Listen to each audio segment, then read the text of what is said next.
They sold her on the last night of the frost, when the ground had already gone hard as iron, and the whole valley smelled of wood smoke and closing doors.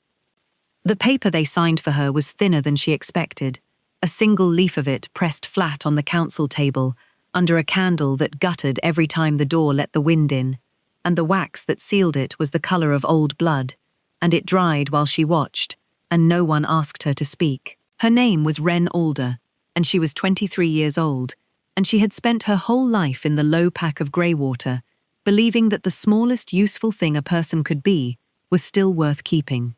She was the healer's second, which meant she was the one who woke at the worst hour, the one who walked the frozen path to the birthing sheds with a lantern that never gave quite enough light, the one who held the hands of the dying, because the healer herself had grown too old to climb the ridge. She had a way of being overlooked, that she had cultivated the way other women cultivated beauty. It kept her safe. It had kept her safe for a long time. It did not keep her safe that night. The debt was her father's, and her father was 3 winters dead, and the pack had carried the marker the way a body carries a splinter, working it slowly toward the surface, until the night it finally broke the skin, and the skin it broke was hers. She understood the arithmetic of it, even as the elders would not meet her eyes. Greywater owed a tribute of iron and grain to the pack that held the passes north, and Greywater could not pay, and a pack that cannot pay in metal pays in daughters. She was unmarried. She was without a mother to raise the noise a mother raises. She was, in the ledger of the pack, a line that could be crossed out to make the other lines balance. She had always known this, in the abstract way a person knows the roof might one day fall. She had simply never expected to be standing under it when it did. "You'll be treated well," the eldest of them said, a man named Wren, whose hands shook now with something that was not entirely cold, and she looked at him and said nothing, because she was not a woman who wasted breath on comfort that cost the speaker nothing. She thought about the birthing shed she would not reach in the morning. She thought about the old healer's hands, which would have no second now. She thought about the chipped clay mug she kept her willow bark tea in, the one with the hairline crack she had learned to hold a certain way, so it would not leak. And she wondered, absurdly, standing in the council house with her whole life being crossed out in red wax, whether she should have been allowed to go home and fetch it. The men who came for her were not from Greywater. They arrived in the grey before dawn, with horses that steamed in the cold, and cloaks the deep bruised colour of a northern winter. And they did not speak to the elders, and they did not speak to her. They looked at the paper. They looked at her once, the way a buyer looks at grain, checking not for beauty, but for rot. And then the tallest of them nodded, and that was the whole of it. That was how a life changed hands in the north. Not with a scream, not with a fight, with a nod, and a folded paper, and a horse she did not know how to refuse. She had heard of the pack she was being taken to, of course. Everyone had. In Greywater they spoke of it, the way children speak of the dark at the bottom of the well, with a delicious dread that curdled fast into real fear when the speaking went on too long. Blackmoor they called it, though its true name was older and harder to say, and they said that its king had come out of nowhere 9 years ago, a man with no line and no title, and had taken the northern packs the way winter takes a valley, without asking, without apology, one cold ridge at a time. They said he had once been nothing. They said he had once been less than nothing, a runt, an outcast, a boy so far beneath notice that when he vanished, no one had thought to look for him. And then, 9 years passed, with no word, no sighting, no bone found in any ravine, and the man who came back down, out of the high passes, was not the boy who had gone up. The man who came back was the most feared alpha alive.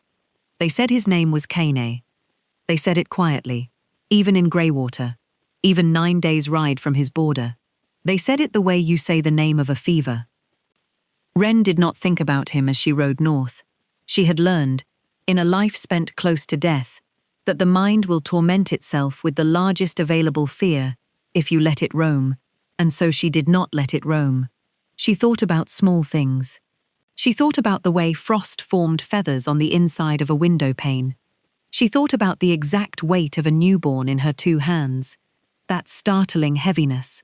How nothing so small had any right to weigh so much. She counted the horse's steps in sets of 100, and lost count, and started again. This was how she survived the 4 days of riding into a country that got colder and higher and quieter with every mile, until the trees thinned, and then failed entirely, and there was nothing on either side of the road but grey stone and grey sky and the white breath of the horses hanging in the air, like the ghosts of words no one had said. She saw the fortress before she believed it. It rose out of the mountain, rather than sitting upon it, black stone laid on black stone, until the two could not be told apart, and it did not look built so much as grown, the way a tooth grows, hard and rooted and meant for tearing. There were no banners. She noticed that first, and it frightened her more than banners would have. A king who did not need to announce himself was a king who assumed you already knew. The gate was iron, and older than iron had any right to be, and it opened for the men who brought her without anyone appearing to open it, and the courtyard beyond was swept clean of snow, every stone of it, as if the cold itself had been given orders and had obeyed. The smell was the thing she would remember. Not the size of the place, not the height of the walls, but the smell of it. Wood smoke, yes, and horses, and the mineral bite of stone that never warmed. But under all of that, something green and unexpected. Rosemary and thyme, and the low, sweet rot of a kitchen garden bedded down for winter. And it undid her a little, that smell, because it was a human smell, a living smell, and she had prepared herself for a place with no life in it at all. They gave her a room. This surprised her too. She had expected a cell, or a barracks, or a corner of a kitchen, and instead, there was a room with a bed, and a hearth already lit, and a window with real glass in it, and a woman waiting inside it, who looked at Wren, the way the old healer used to look at a wound, measuring the damage before deciding what could be saved. "You're the Greywater girl," the woman said. She was perhaps 60, broad and grey, and entirely unbeautiful, in a way that Wren immediately trusted, with a voice like a door dragged over stone. "I'm Maeve. I keep his house. You'll answer to me and to no one else, and you'll be glad of it, because the ones who answer to no one are the ones who get themselves killed up here." "I'm a healer," Wren said. It was the first thing she had said aloud since the council house. Her voice came out cracked. "Or a healer's second. I can be useful. I don't need—" She stopped. She did not know how to finish it.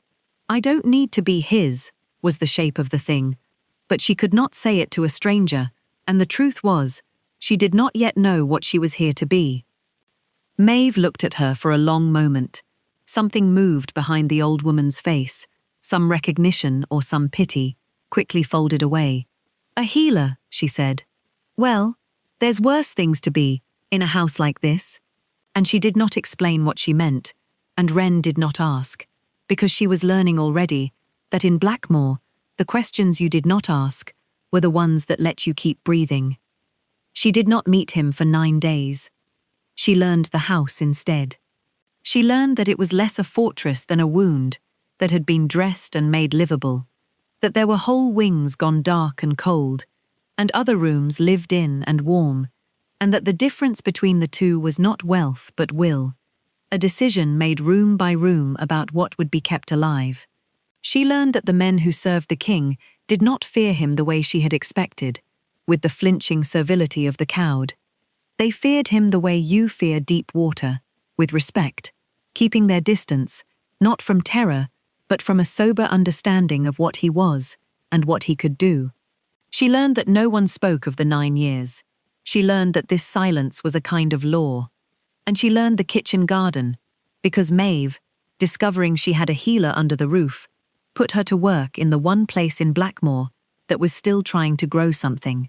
It was walled and small, and mostly asleep for the winter, but there was rosemary that had survived, and thyme, and a stubborn bed of winter greens under a frame of oiled cloth, and Wren knelt in the half-frozen dirt on the 9th morning, with her hands going numb, and something in her chest loosening for the first time since the frost. because dirt was dirt, in Greywater or in Blackmoor, and a plant did not care who owned the ground it grew in, and neither, she decided, kneeling there, would she. That was where he found her. She did not hear him come. That was the first thing she understood about him, before she understood anything else. That a man that size should not be able to move without sound, and that he did. That he was simply there, standing in the low arch of the garden gate, with the grey light behind him, and that the garden had gone silent around him, the way a wood goes silent when something large has entered it.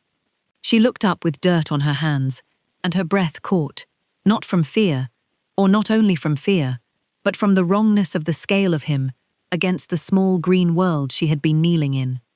He was not beautiful. She registered that with something like relief, because beauty would have been one more weapon, and he did not need another. He was hard-faced and dark, and there was a scar that ran from the corner of his left eye down into his beard, old and white and smooth, and his eyes were the pale grey of river ice, the kind that looks solid and will drown you. He looked at her kneeling in his garden with dirt on her hands, and she understood that he was seeing her the way the men on the horses had seen her, cataloguing, but slower, and with something underneath the cataloguing that she could not name. "You're the one they sent for the debt," he said. His voice was low and unhurried, and it did not rise at the end. Not a question, a placement. He was setting her down in the ledger of his own mind, in her right column, and she felt the strange urge to move herself before he could finish. "I'm the one they crossed out to make the numbers work," she said. She had not meant to say it. It came out of her the way the truth sometimes comes out of the very tired, unguarded, and she saw it land, saw something flicker in the river ice eyes, and she braced for whatever a man like this did when a bought woman spoke to him, plainly on her knees in the dirt. He was quiet for a moment. The wind moved in the dead vines along the wall. "What were you?" he said, "before they crossed you out?" "A healer's second." She sat back on her heels. Her knees were soaked through and freezing, and she did not care. "I set bones. I bring babies. I sit with the dying so they don't do it alone."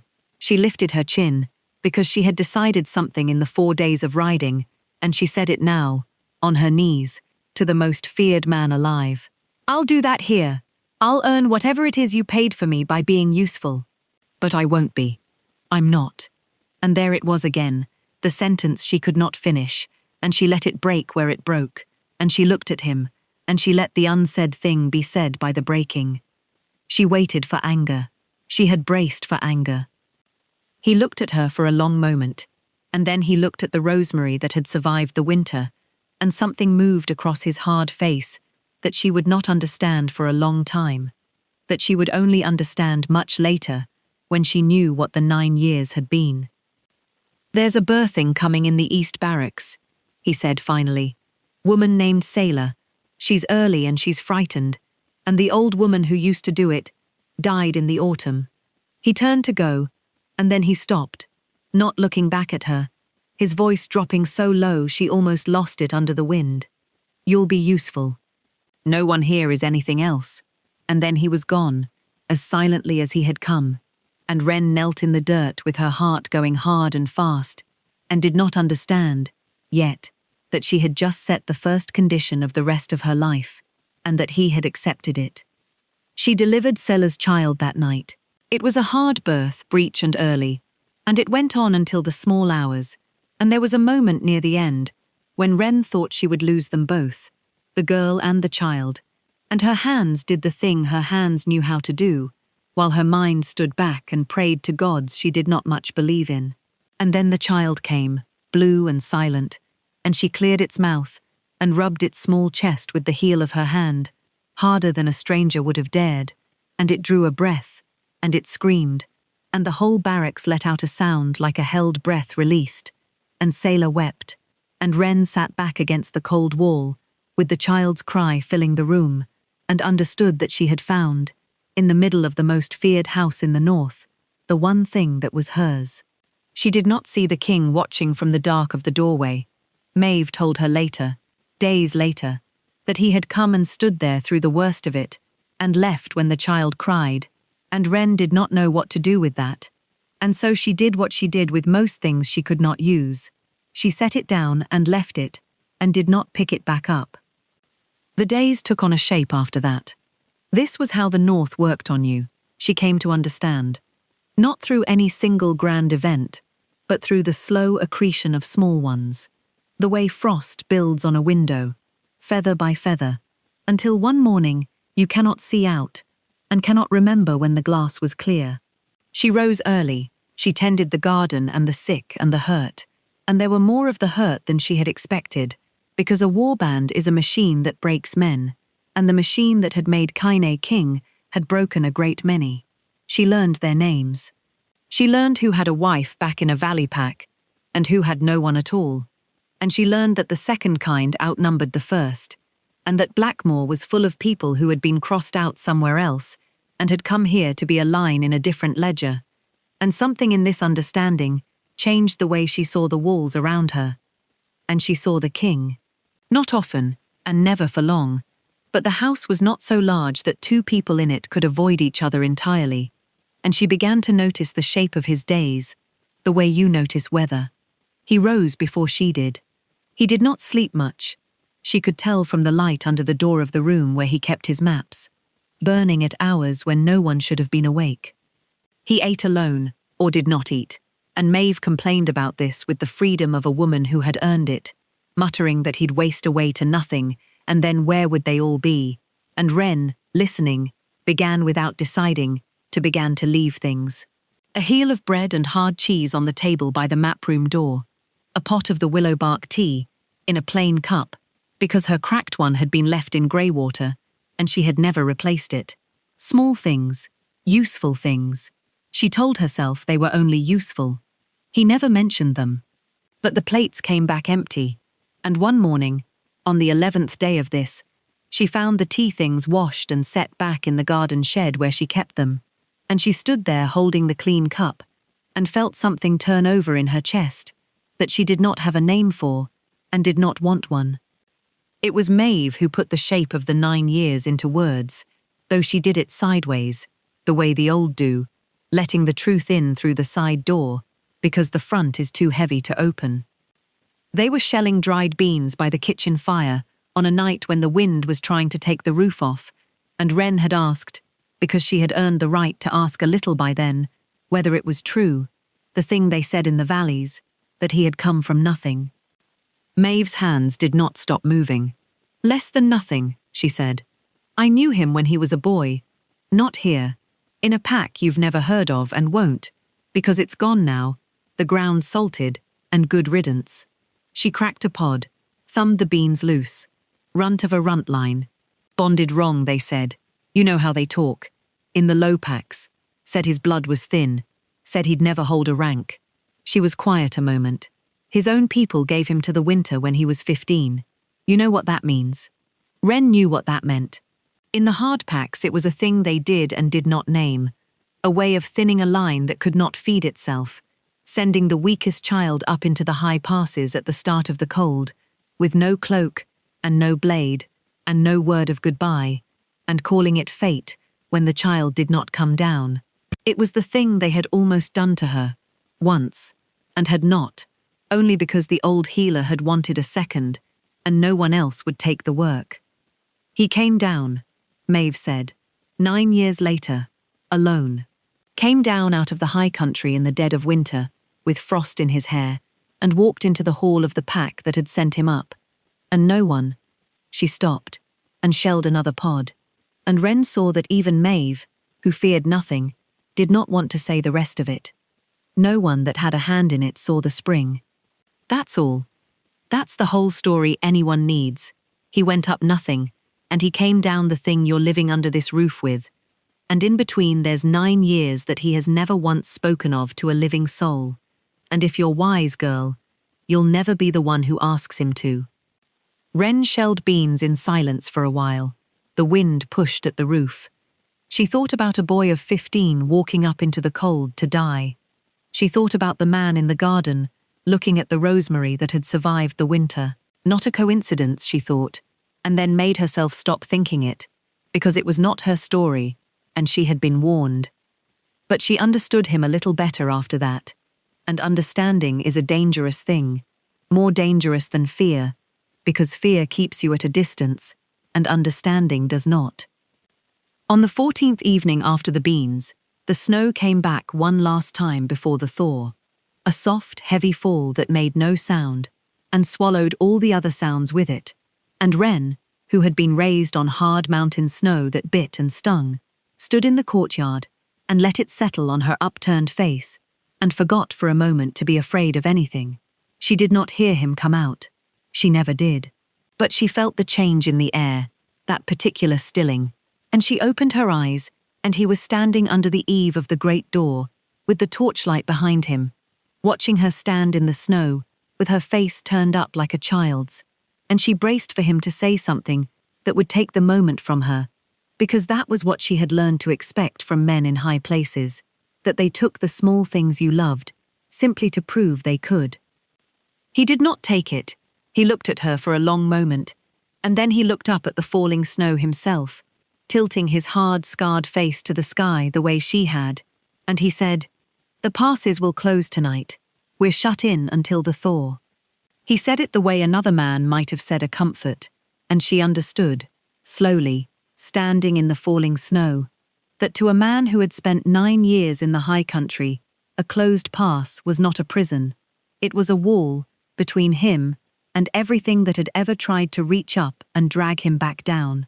He liked the snow. He liked the silence of it, the way it swallowed sound, the way it made the world small and defensible and quiet. She had thought she was the only one in Blackmoor who loved the snow for its own sake. She had been wrong, and she was glad to be wrong, and she said nothing, and neither did he, and they stood in the courtyard in the falling snow, an arm's length apart, and let it settle on them both, until Maeve called from the door that they were fools, the pair of them, and would catch their deaths, and did they want her to have 2 more graves to dig before the ground even softened? They went in. But the snow had done something, had set something down between them that would not be picked back up, and after that, the shape of the days changed again, tightened, drew the 2 of them closer, in the way a house draws close around its fire, when the cold comes down hard. He began to come to the kitchen at night. It started small, the way everything with him started small. Maeve kept a pot of broth on the banked fire through the winter, thin and dark and endlessly renewed, a handful of bones and roots added each morning, and a ladleful taken by anyone who passed cold and hungry through the dark hours, and Wren, who slept badly, and had always slept badly, took to sitting by it in the deep of the night when the sick did not need her, warming her hands on the crock and thinking her small thoughts. And one night he was there, not by design, she was sure of that, then and after. He had come down for the broth, the way any cold man in his own house comes down for broth, and he had found her there, and he had stopped in the doorway the way he stopped everywhere, half-turned, ready to go, and she had said, before he could, "There's enough for 2. Sit down. You're letting the cold in standing there." He sat down. It was the first time she had ever given him an instruction and had him obey it, and she felt the strangeness of it, the terror of the north lowering himself onto a kitchen bench because a valley healer told him he was letting the cold in, and she did not let the strangeness show on her face, because she had learned that with him you did not remark on the thing you wanted to keep. You let it be ordinary. You let it be broth in the dark. That was how you kept it. They did not talk much, those first nights. That was not their way. But they sat, and the fire ticked, and Maeve's endless broth warmed them both. And slowly, night by night, the quiet between them changed its character, went from the quiet of 2 strangers who had run out of things to guard against, to the quiet of 2 people who no longer needed to say the thing they both knew. He told her small things, in the end, because the dark and the fire and the broth made it possible. He told her the names of the men in the barracks, and which of them he trusted, and which he only used. He told her, once, about a dog he had kept as a boy, before the mountain, a half-wild thing with 1 torn ear, that had followed him for a season, and then not. And she understood that this was as close as he could come to telling her about the boy he had been. And she took it the way she took everything he gave her, carefully, without remarking on it, and set it down inside her, where it would be safe. And she told him things too.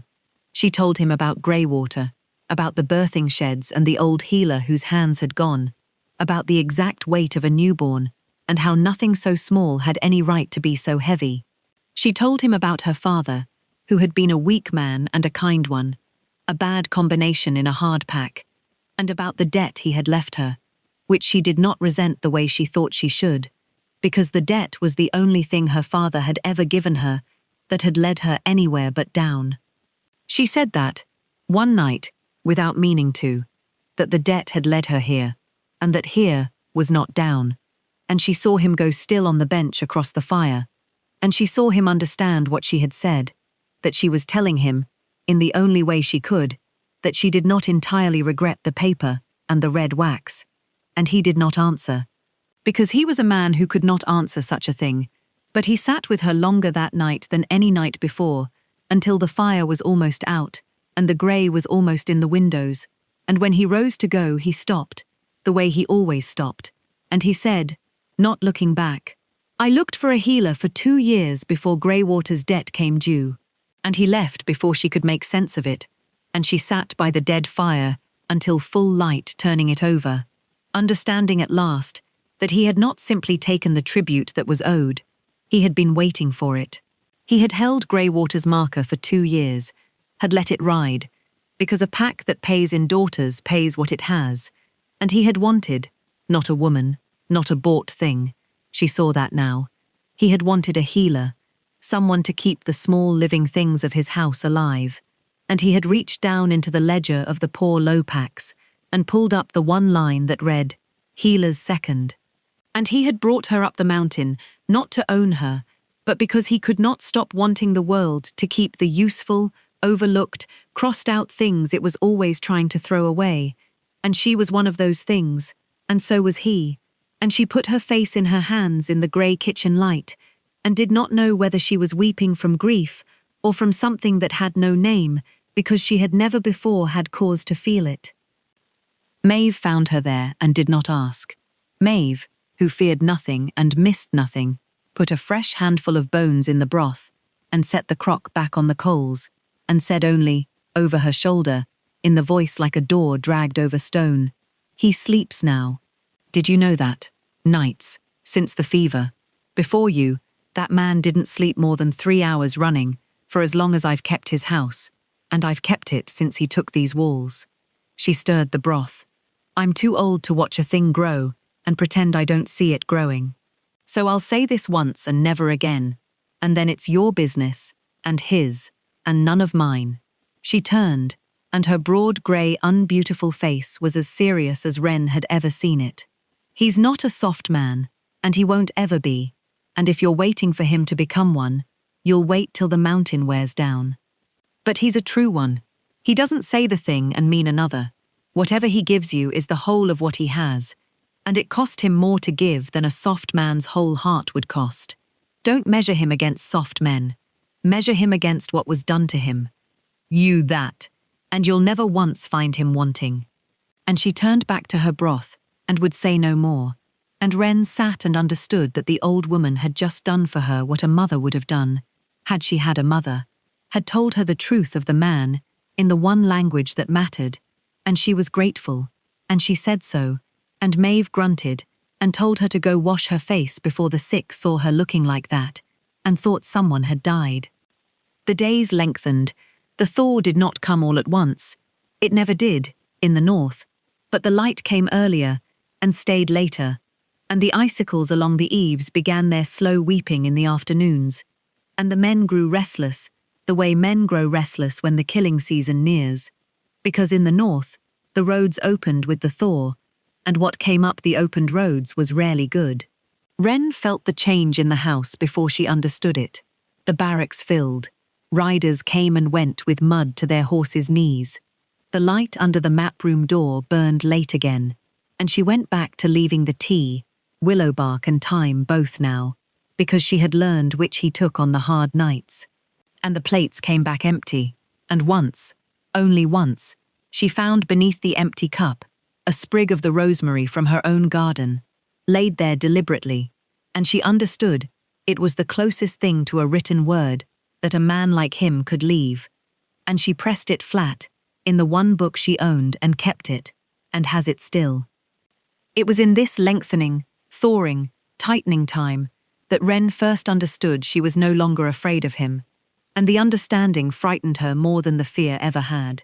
She had come up the mountain braced against the terror of the north, and somewhere in the long white winter, the terror had become a man who came down to the kitchen for broth in the dark and slept, now, nights, and laid rosemary under an empty cup.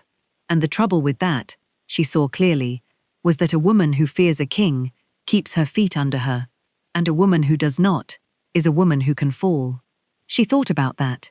She thought about it in the garden with her hands in the cold dirt, and she thought about it lying awake in the small hours, and she came, in the end, to the conclusion she came to about most things, which was that the fall had already happened, quietly, over a winter, feather by feather like frost on a window pane, and that there was no sense bracing now against a thing that was already done. She had fallen. She would deal with the landing when it came. It came sooner than she wanted, and it came wearing Torv's face. The rival came in the first thaw. His name was Torv, and he held the pack that controlled the eastern salt roads, and he came to Blackmoor, under a banner of parley, with 40 men at his back, which is not how a man comes who intends to talk. Wren watched them ride in from the garden wall, and she felt the whole house change around her, the way a body tenses before a blow, and Maeve found her there and pulled her down off the wall by the sleeve and told her, low and hard, to keep to the sick and the garden and to be seen by no one for the length of the visit. She did not keep to the garden. She wanted to. She had every intention. But one of Torv's men took a fall from a bad-tempered horse in the courtyard on the second day and broke his arm, an ugly break with the bone near through the skin, and she was the only one there who knew how to set it, and so she set it, in the middle of the courtyard, with Torv's men standing around her in a ring, and Torv himself watching from the steps, and she felt the king's eyes come to her from the high window and stay there.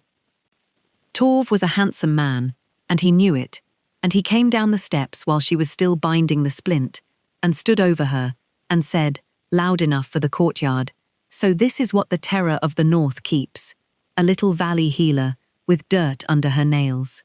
He crouched down beside her, too close, and she smelled wine on him, though it was barely midday. "They sold you for a debt, I heard. Greywater. A poor pack sends a poor tribute." He smiled at her. It was a smile designed to be seen from a distance, to be seen by the king in the window. "I'd have paid more." She finished the knot. She did not hurry it, and she did not fumble it. Then she looked up at him, and she said, in a voice pitched to carry exactly as far as his had, "You'd have overpaid. I set bones. I bring babies. That's the whole of me, and it's worth a sack of grain, no more." She stood, and she wiped her hands on her apron, and she looked at the ring of men. "Your friend's arm will heal if he keeps the splint on and doesn't drink for a fortnight. He'll drink anyway. Tell him from me that when it sets crooked, it'll be his own doing and not mine." Someone laughed. One of Torv's own men, a short bark of it, quickly swallowed. Torv's face went still in the particular way a proud man's face goes still when he has been made small in front of the men he leads, and Wren understood, a beat too late, that she had made an enemy, and that she had done it in the one place where making enemies was a thing the king took a personal interest in. That night, Kaine came to the garden. She was there past dark, later than was sensible, because she could not sleep, and the garden was the one place in Blackmoor that felt like it might be hers, and he came through the low arch the same way he had the first time, without sound, and stood, and the garden went quiet around him. "You made a fool of Torv," he said. "He made a fool of himself. I only declined to stop him." She was pulling the oiled cloth back over the winter greens against the frost, and she did not look up, because looking up at him did something to her breathing that she resented. "I'm sorry if it made trouble. It wasn't clever of me. No, he agreed. It wasn't. A pause. The wind. It was true, though. Now she looked up. He was closer than she had realized. Close enough that she could see the scar clearly in the moonlight, the smooth white ruin of it. He was looking at her with the river ice eyes, and there was something behind them that was not cold at all, that had never once, she realized, been cold when it was turned on her. He said he'd have paid more, Kaine said, for you. And then, quieter, in the voice she had first heard drop below the wind, on the day he found her in the dirt. He doesn't understand what he was looking at. He thinks a thing is worth what a man will pay for it. He's never been the thing on the table. She could not breathe. She thought about a boy of 15 sent up the mountain to die, a thing his own people had crossed out to make their numbers work, and she thought about herself signed away under red wax on the last night of the frost, and she understood that he was telling her something he had never told a living soul, and that he was telling it to her because she was the only person under his roof who had ever been the thing on the table too. I know what I'm worth, she said, and her voice shook, and she let it. A sack of grain. I said so. You're a liar, he said, without heat, almost gently, and it was the closest thing to tenderness she had ever heard from him, and it undid her. You're a liar, Wren Alder, and it's the only lie I've ever heard you tell. He did not touch her. She wanted him to, and he did not. And she understood later that this was the whole of him, that he was not a man who touched, that the 9 years had burned the touching out of him and left only the wanting, held back behind river ice. He turned to go. At the arch he stopped, the way he always stopped, half turned, not looking back. Keep the frame over the greens, he said. It'll freeze hard tonight. And he was gone, and she stood in the garden with her heart breaking open, like ground under the first green thing of spring, and she pulled the cloth tight over the tender leaves, and she thought, he came out to tell me it will freeze. He came out into the cold to tell me to keep the small green thing alive. Torv came back on the 9th day after the parley, and this time he did not come under a banner. He came the way a proud man comes when he has been made small and cannot let it lie, which is to say, he came with a pretext, and the pretext was hospitality. He sent a rider ahead with a message wrapped in the language of the old courtesies, that the Eastern Pack wished to make peace with Blackmoor, that Torv himself would come to sit at the king's table and drink the king's salt, and let the bad blood of the parley be forgotten, that he would come, with only 12 men, unarmored, as a guest. Wren watched Cain read the message in the map room, and she watched his face give away nothing, which was itself a kind of answer, and she understood that both men knew the message was a lie, and that both men would pretend to believe it, because that was how the powerful made war on each other in the north. Not with the first blow, but with the long, slow circling that came before it, each man forcing the other to spend courtesy he could not afford. He's coming to look at you, Kaine said. He did not turn from the map. You understand that. The arm setting, the words in the courtyard. He's telling himself a story now, where I keep a woman he can take from me. He'll come to see if the story's true. Now he did turn, and the river ice eyes found her, and there was something in them she had not seen before, a warning that was also, underneath, a kind of asking. You don't have to sit the table. Maeve can keep you to the barracks. He'll take it as an answer, and it won't be the wrong one. She thought about it. She thought about it the way she thought about everything, turning it over for the true shape of it. And the true shape of it was this, that if she hid, Torv would have his story, would ride home believing that the king of the north kept a woman too precious, or too frightened to be seen, and that a woman, who is a story a rival tells himself, is a woman who becomes a reason for war. She had set bones long enough to know that the wound you hide is the wound that kills you. You lanced the thing. You let it drain in the open where you could see it. I'll sit the table, she said. I set his man's arm in his own sight. If I hide from him now, he'll think I was told to hide, and he'll think it means something, and it'll fester. Better he sees me pour his salt and hand him his cup, and be nothing he can use. Let him look. He'll find a healer with dirt under her nails. Exactly as he said. There's no war in that. There's only a woman he overpriced in his own head and can put back down. Something moved in Kane's face. It was not quite a smile. She had never seen him smile, was not sure the machinery for it had survived the mountain, but it was the thing that lived where a smile would live in another man. You'd have made a general, he said, if they'd ever once let you be anything but a line to cross out. And he turned back to the map. And that was the whole of the compliment, and she carried it with her for days. The feast was 3 nights later, and Blackmoor, which did not know how to be festive, did its grim best. Maeve drove the kitchens like a war band.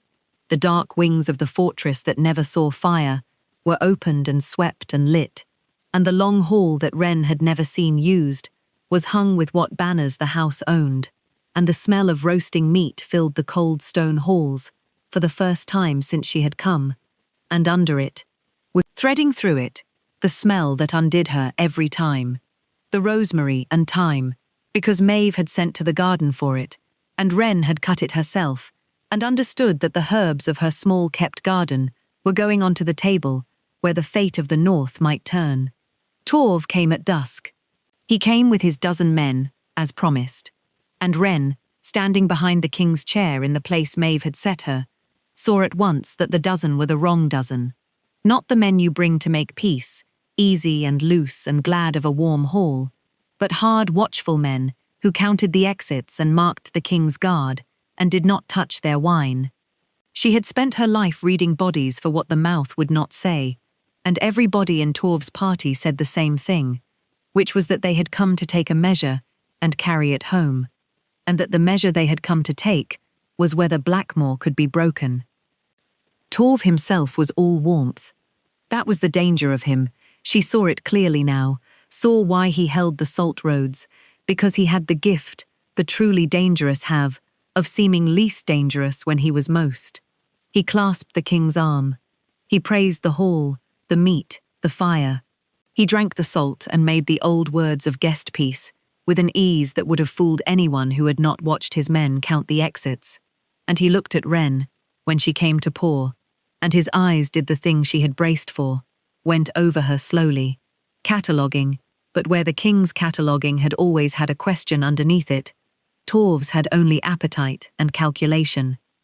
And she poured his cup, and did not spill it, and did not meet his eyes longer than a servant would, and she felt the whole hall watching the small transaction, and understood that a great deal was riding on her hands not shaking, and her hands did not shake, because she had held them steady over dying men, and a rival's greed was a smaller thing than death.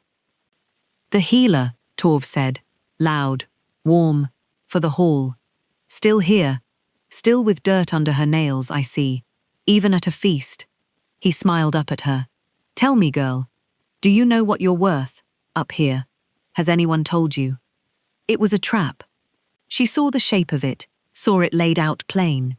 He wanted her to look at the king, to falter, to reveal by a glance where she stood and what she was, so he could name it and use it.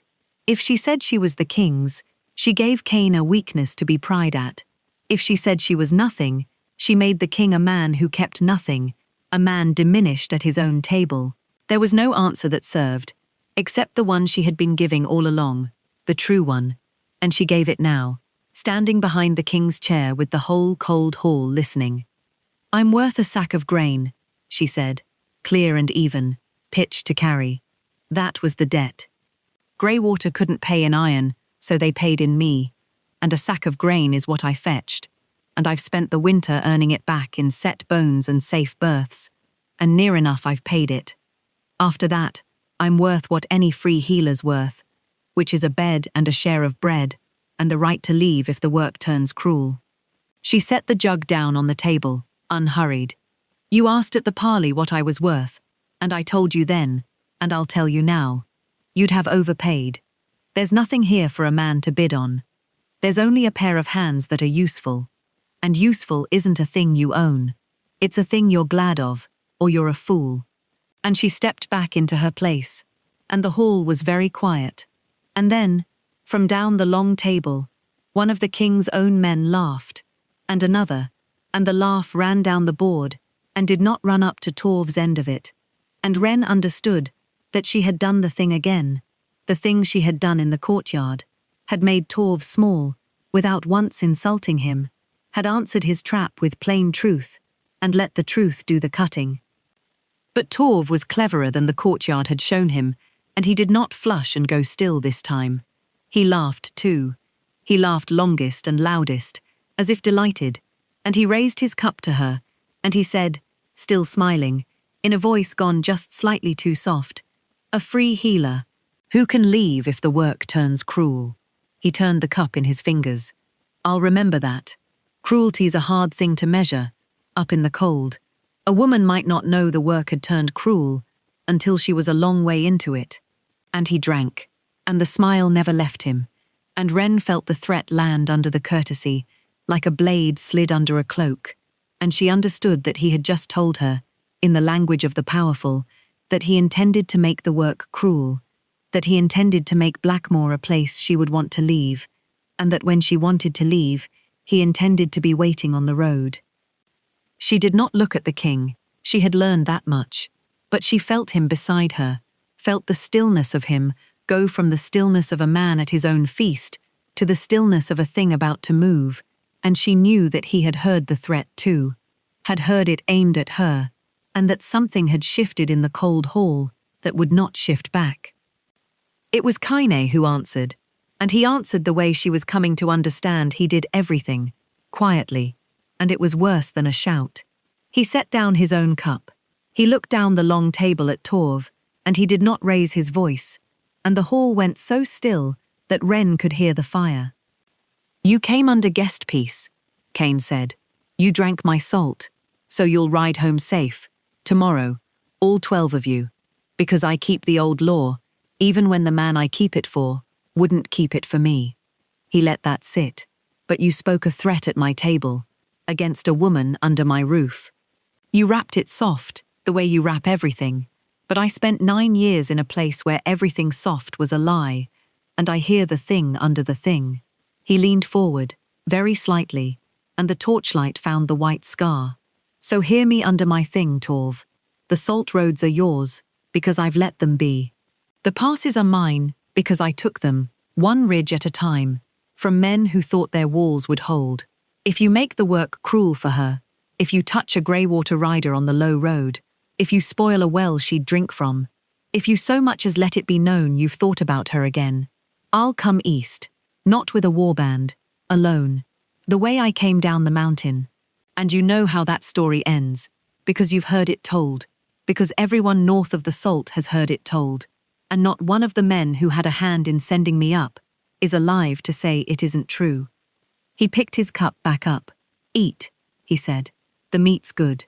Maeve killed the winter pig for you. Be grateful. It's the last thing you'll take from this house." Torv ate. There was nothing else he could do. He had come under guest peace and could not draw in a hall where he had drunk the salt, and he had been answered in front of his own hard, watchful men in a way that could not be softened or turned. And Wren watched him eat and smile and make the courtesies, and she watched his men count the exits one more time and revise, in their hard, watchful heads, the measure they had come to take.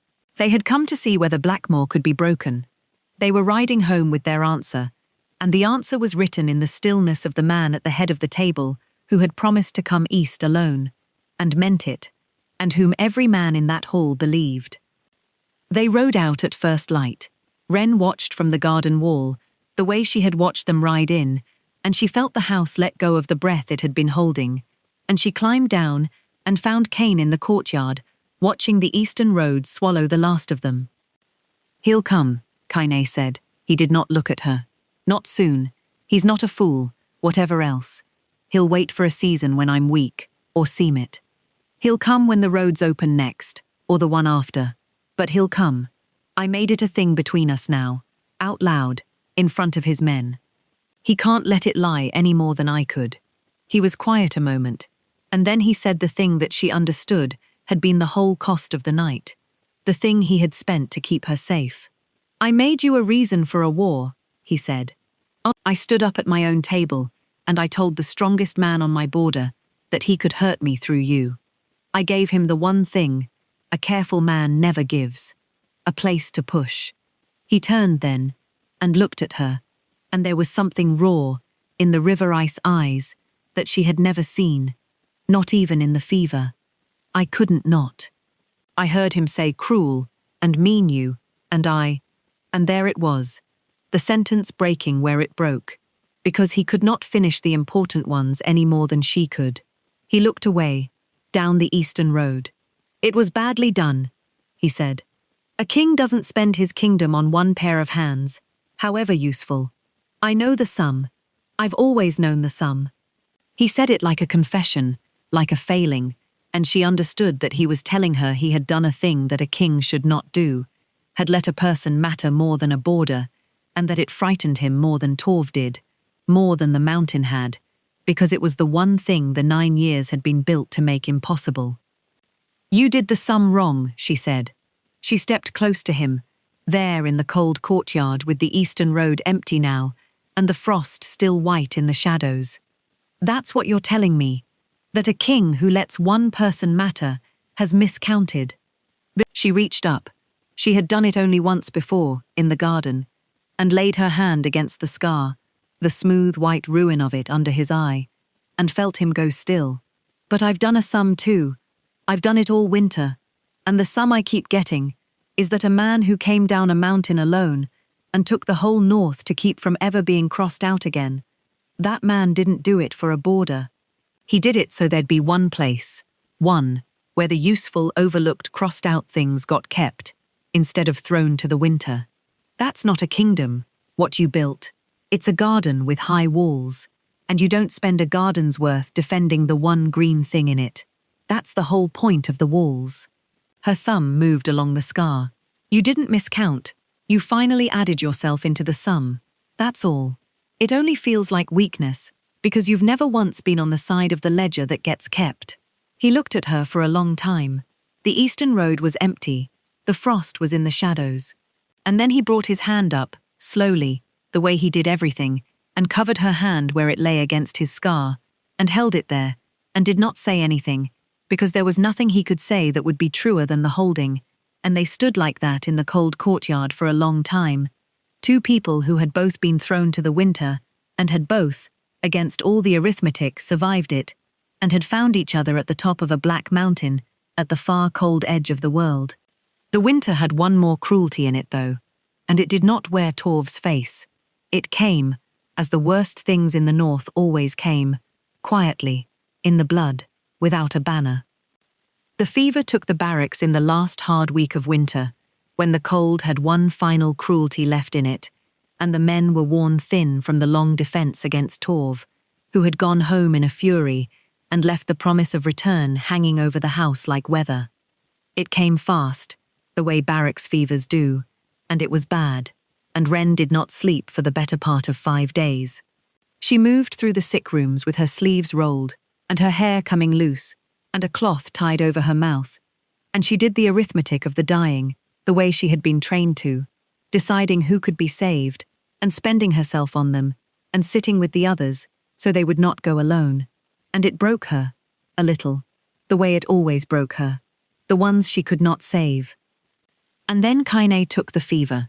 He hid it, because he was a man who hid everything, and by the time she found out he was already past the point where hiding was possible, burning in the map room with the door barred and refusing to let anyone in. Because a king who is seen to be weak is a king who is challenged, and Torv was a day's ride to the east and would come the moment he smelled blood. Maeve got the door open. Maeve, who feared nothing, put her shoulder to it and her voice through it until he let it swing, and then she stood back and let Wren go in, because there was nothing else to be done. He was worse than any man she had in the barracks. The fever had him deep, and he was fighting it the way he fought everything, silently, with a terrible economy, and he did not want her there. "Get out," he said. His voice was wrecked. He was on the floor by the cold hearth, having got himself there and no further, and the maps had scattered around him, all his careful arithmetic of the north gone white and useless on the stone. You have the barracks. Go. The barracks have Maeve and 2 women I've trained. She was already on her knees beside him, her hand on his forehead, and the heat of him frightened her more than anything in the north had frightened her yet. "You'll die on this floor to keep from being seen. I've watched proud men do it. I'm not watching you do it. If I'm seen weak, you're not seen. There's no one here but me, and I've seen worse men than you, and none of them were the terror of the north, and they all cried for their mothers at the end, every one." She got an arm under him. He was enormous and burning and shaking, and he let her, in the end, because the fever had taken the strength to refuse, and she got him to the bed, and got the wet cloths on him, and the willow bark down him, the plain cup, her own hands, through the whole of that long night and the longer day that followed. He talked, near the worst of it, the way the deep-fevered talk, and she learned some of the 9 years then, in fragments, out of order, and she wished she had not, because it was worse than anything the valleys said. A cave, a winter that did not end. The thing he had done to stay alive, and the thing he had become in the doing of it, and a name he said over and over, a boy's name, someone who had gone up the mountain with him and had not come down, and she held his burning hand through all of it, and said nothing, because there was nothing to say, and because she understood now that the touching had been burned out of him up there in the dark, and that the wanting was all that had survived, the way the rosemary had survived, the way the small green thing under the cloth had survived the hard freeze. He broke the fever near dawn on the second day.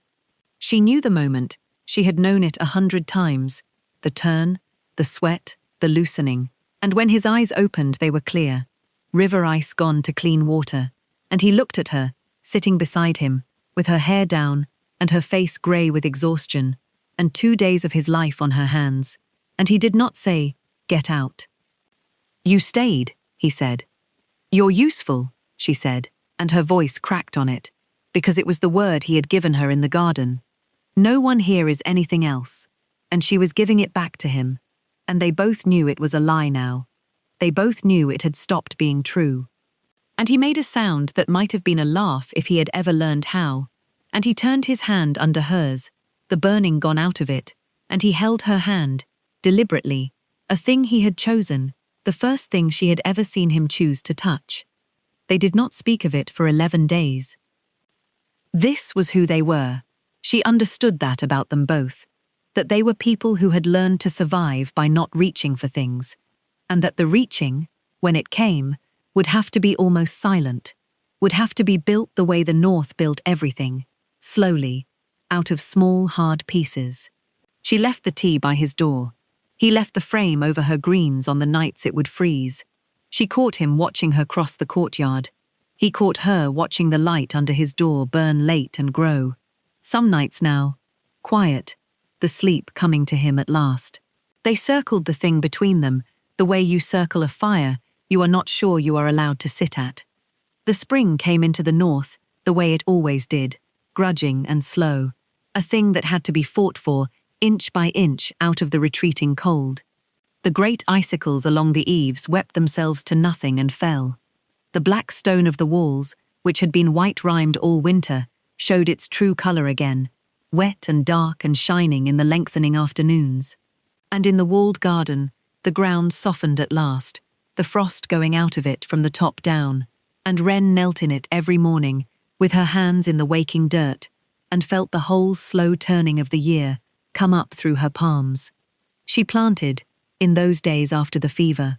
It was the one thing that let her not think about the 11 days of not speaking, the one thing that used her hands and let her mind go quiet. She planted the seeds she had brought, hoarded in a twist of cloth, all the way from Greywater, beans and hard peas, and the small bitter greens that grew in the cold, and a few precious seeds of things that had no business growing so far north, that she planted anyway, in the most sheltered corner against the south wall, where the black stone held what little warmth the sun gave, because she had learned from Kaine, though neither of them would ever have said so, that the whole art of the north was keeping alive the things that were not supposed to survive it. She talked to the seeds as she pressed them into the dirt. She had always done this, the old healer had taught her, had said that a thing you talked to grew better, and Wren did not know if it was true, But she did it anyway, murmuring to the cold ground, the small nothings you murmur to a frightened patient. And she did not know that he sometimes stood in the arch and listened, that the sound of her talking low to the dirt was a sound he carried back to the map room and kept. He healed slowly from the fever, the way the very strong do, resenting the weakness, pushing against it before it was ready to give. And she, who had spent 2 days keeping him off the floor, appointed herself without asking the keeper of his recovery, and he let her, which was its own kind of confession. She brought the broth. She brought the willow bark and the thyme.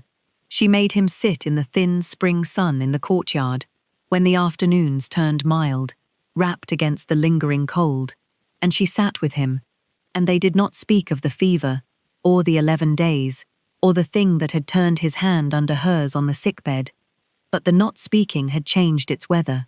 It was no longer the not speaking of 2 people guarding themselves.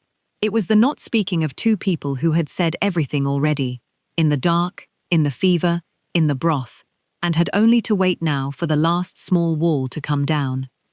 Maeve watched it all, with the flat, unsurprised eye of a woman who had seen the ending long before the beginning. She said nothing more. She had said her piece by the broth, and would not say it twice. But she began to leave the 2 of them alone in ways that were not accidental, finding sudden, urgent business in the far kitchens whenever they were both in a room, and once, when Wren carried the empty broth crock back and found the old woman scouring a pot that was already clean, Maeve said, without turning, "On the 9th night after his fever broke, he asked me what your name was. Your whole name. Not the Greywater girl, not the healer, your name." She scoured the clean pot. "9 years I've kept his house, and I never once heard him ask the name of a thing he didn't need to give an order to." She set the pot down. "Wren Alder," I told him, and he said it back, once, quiet, like he was learning it. And she picked up another pot that did not need scouring, and scoured it, and Wren stood holding the empty crock with her heart going hard, and understood that the man who could not say the important sentences had found a way to say one anyway, sideways, through an old woman at a fire, the only way he had. It was on the 10th evening after the fever broke that the thing between them nearly said itself, and did not, and the nearly was worse than a year of silence. They were in the garden at dusk. She had been showing him the seeds coming up, the first green threads of them breaking the softened ground against the south wall, absurdly proud of them, and he had crouched down beside her in the failing light to look, this enormous scarred man, folding himself down to squint at a thread of green no thicker than a hair, and she had turned to say something about how the bitter greens would come first, and he had been closer than she thought, and the words had gone out of her. They knelt there in the dirt, a handspan apart in the blue dusk, with the first green things coming up between them, and she watched him look at her mouth, and she watched him not move, and she understood that he was holding himself back the way he held everything back, that the wanting was there, had always been there, held behind the river ice, and that he would not reach across the handspan, because the last time he had reached for something in the world, it had been 9 years ago, and the world had sent him up a mountain to die for it. So she did not push. She had learned him. She knew that the reaching, when it came, had to be his, or it would not hold, that a thing taken from him would be a thing he could survive losing, but a thing he chose would not. She looked back down at the green threads. She said, softly, "They'll want water in the morning if it doesn't rain." And she felt him let the breath out, felt the moment set itself gently down, unspent between them. And he said, "It'll rain. The wind's wet. By dawn." And they knelt in the dark over the first green things and did not touch. And it was the most she had ever wanted anything in her life, and she let it wait. Because some things you keep by not grasping, the way you hold a cracked cup a certain way so it will not leak. It rained by dawn, as he had said. She woke to the sound of it, the first spring rain, soft and steady on the glass of the window he had given her. And she lay in the grey light and listened to it fall on the garden, on the green threads coming up against the south wall, on the black stone of the walls of the most feared house in the north. And she thought about the handspan in the dark, and she thought about his hand not crossing it, And she thought, not with despair, but with the calm certainty she brought to the setting of a difficult bone, that it would be soon now, that the wall was down to its last stone, that a man could only kneel in the dark over the green things he had learned to love for so long, before the thing he had burned out of himself came back to life, the way the rosemary had, the way the garden had, the way, against every sum that had ever been done on him, he had. It was the 11th night when it broke. There had been a hard birth in the East Barracks, and Wren had come from it near midnight, spent and hollowed out the way the hard ones always left her, the child saved and the mother saved, and her own hands shaking with the aftermath of the fear, and she had not gone to her room. She had gone to the garden, because the garden was where she went, and he was there. He was not standing in the arch, he was inside the garden, by the rosemary, in the dark, and he turned when she came in, and neither of them said anything, and the moon was down, and the stars were out hard and cold, and there was frost coming. She could feel it, the still, deep cold, that means the sky has cleared to nothing. The child lived, she said, because it was the true thing, and she had only true things left in her. I know, he said. I heard it cry, from here. And she understood that he had been standing in his own garden, in the cold, in the dark, listening to a child he had never met draw its first breath in a barracks across the yard. And she understood everything then, all of it, the whole shape of him, the boy sent up to die, who had come down and built a kingdom around the single unbearable fact that he could not stop wanting the world to keep the small green living things it was always trying to throw away. She crossed the garden to him. She had never done this. She had let him come and go, let him keep his distance, let the reaching be his to do or not do. But she crossed to him now over the frozen ground, and she stopped close, closer than the day of the parley, close enough to feel the heat come off him in the cold. And she reached up, and she put her hand against the scar, the smooth white ruin of it, under the corner of his eye, and she felt him go still, absolutely still, the way the garden went still when he entered it. I'm not on the table anymore, she said, very quietly. Her thumb moved along the old scar. I want you to know that. Whatever I am now, I'm not a thing that was bought. If I stay, it's not the debt. The debt's paid. I paid it with the fever and the births and the 2 days I kept you off that floor. This, and she could not finish it either, this sentence, the way she could never finish the important ones, and she let it break where it broke. He brought his hand up, slowly. She watched him do it, watched him choose it the way he had chosen to turn his hand under hers on the fever bed, and he laid his palm against the side of her face, and his hand was warm now, no fever in it, just warmth, just a man's warm hand, and he had not done this in 9 years, she knew. He had not touched anyone in gentleness in 9 years, and his hand shook, very slightly, the terror of the north, his hand shook against her face. I stopped, he said, his voice was very low, up there. I stopped being able to touch, want. I told myself I'd burned it out. His thumb moved, once, along her cheekbone, the way hers had moved along his scar. You left tea by my door, in a plain cup, like it was nothing. He stopped. She waited. She had learned to wait for the things he could not say straight. It wasn't nothing, he said. It was the first thing in 9 years that wasn't a knife. She rose up. He bent down. The frost was coming, and the stars were hard, and the rosemary was between them, crushed a little where they stood, and the smell of it rose up green and sharp into the cold. And when he kissed her, it was nothing like she had braced for. It was not the terror of the north. It was slow and careful and unpracticed. The kiss of a man relearning a thing he had given up for dead, and she felt him breathe her in like the rosemary, like the small green thing that had survived the winter, and she held his warm, shaking hand against her face and did not let it go. It was, she thought, the 11th night. She would remember that. Not the 9th year of his exile, not the last night of the frost when they crossed her out. The 11th night, when the frost was coming and did not matter, when the terror of the north kissed a valley healer among the rosemary, and his hand shook. 3 months later, the greens came in. That was the marker she used, ever after, for the turn of that year. Not the thaw, not the spring, not the day Torv finally came and did not leave, because the salt roads were the king's now, and had been since the morning after Torv rode up the last time, with 60 men, and rode home with none. The greens came in. The bed she had kept under the oiled frame through the hard freeze, put up new leaves in the lengthening light, and she cut them for the table.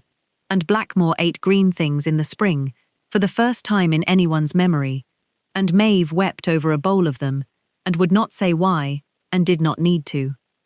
The salt roads became the king's in the way Kaine had told her they would, and it cost less than she had feared, because Torv, when he finally came with the opened roads, came believing his own long-told story, and found it was not true.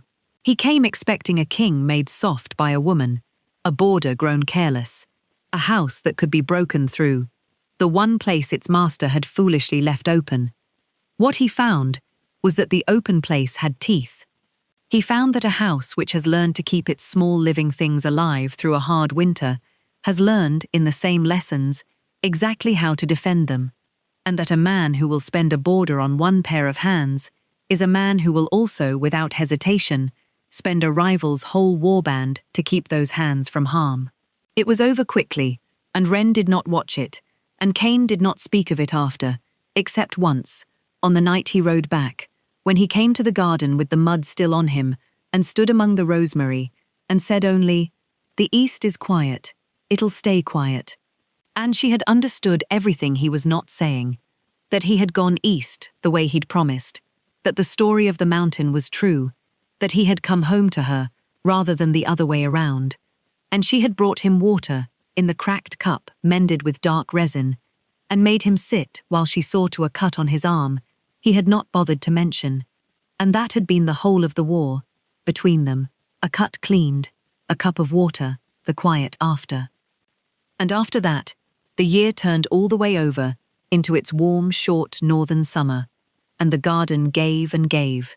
She had never grown things in soil so long frozen. She had not known how a ground that holds the cold that hard would give back, when it finally warmed, with such sudden, furious generosity, as if it had been saving all winter for exactly this.